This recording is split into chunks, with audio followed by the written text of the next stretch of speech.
Hello and welcome to Chess Please. My name is Andy and today I want to talk to you about a Desperado sacrifice. Now, a Desperado is a tactic that you can use whereby if a piece of yours is in trouble or in danger of being taken, maybe even trapped, that you give up that piece for as much material or damage to your opponent's structure as possible, rather than just letting it be lamely taken where it lies.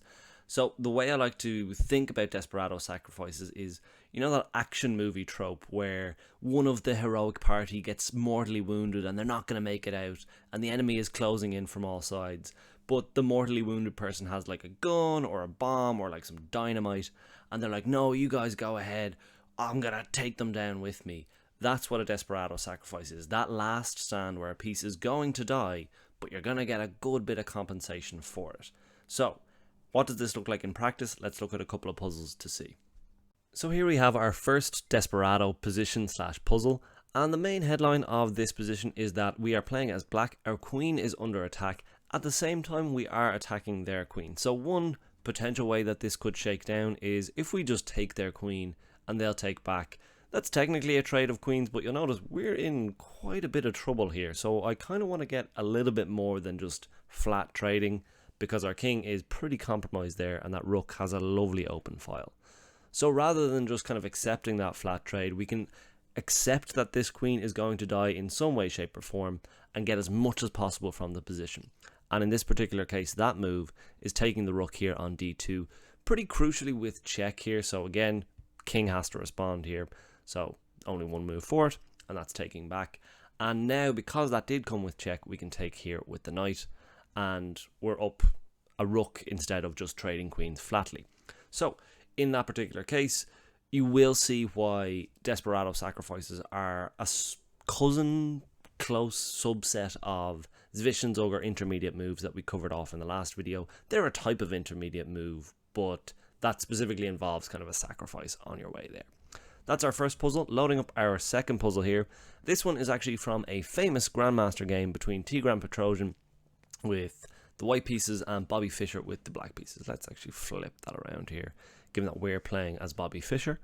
So what happened here was Tigran Petrosian took this pawn here on e5 and discovered an attack on the knight. So what Petrosian was trying to do was, with this discovered attack, this knight is undefended.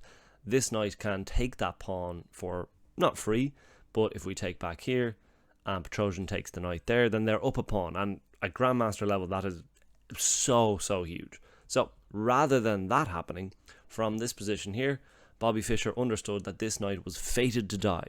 No way out of it for this knight. So what they did instead of just taking here was take here, actually taking a pawn on g3. So not only does it get a pawn back, but it also puts pressure on this rook, meaning that whatever white wanted to get from this exchange, that's gone out the window. And rather than gaining the pawn that they thought they were going to, Tigran Petrosian actually took the knight here because they didn't want to lose their rook, which gave Bobby Fischer time to take this knight, solidify, and ultimately draw the game. So, nice one, Bobby Fischer. You're good at chess and good at desperados. On to the next one. So our final Desperado puzzle we have here, and this one really does typify that kind of action hero, fated to die, going down swinging sort of attitude that I love about Desperado sacrifices. So taking a look at this position, we see that our rook here on h5 is in a bit of a pickle. It is being attacked by this bishop and it has no lovely squares to go to. They're all under danger, under threat, I should say. So, you know, nothing for it but to put the gun in his hand, get on with your adventure and let him just mop up a few enemies on his way out. And in this particular case, and in the theme of Desperados, we can see here that actually taking the bishop on g5 is the best that they can do for the moment, but it's actually a little bit better than it might appear at first glance, because the only way that white can capture back this rook is with the queen here, and the follow-up to this is beautiful. We have bishop to h6, and amazingly, the queen is trapped. The queen has nowhere to go. If it takes the knight, we capture it with the queen. If it takes the bishop, we capture it with the queen. Here, it is taken by the bishop. Here, it is taken by the knight. And then ultimately, if they take this pawn here, we have a nice little discovered attack here. Bishop check on the king. Queen staring down that queen. And then maybe little Desperado of their own if they want to block there with the queen rather than just lose the queen entirely. They'll get the bishop for it.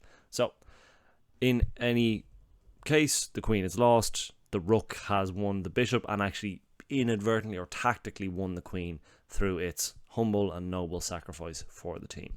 So that's Desperados, giving yourself up when you're in a tight spot or a pickle to get as much as you can from the position. Very fun when you find them.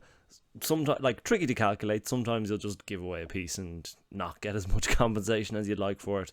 But certainly when you find your piece is trapped or cornered, look for what you can get out of the position. Don't just let yourself get taken on your opponent's terms. See what you can do. That's all from me. Thank you very much for stopping around. Feel free to subscribe and stick around and like the video if you liked it. Or if not, go about your day as usual. All the very best. Thanks very much.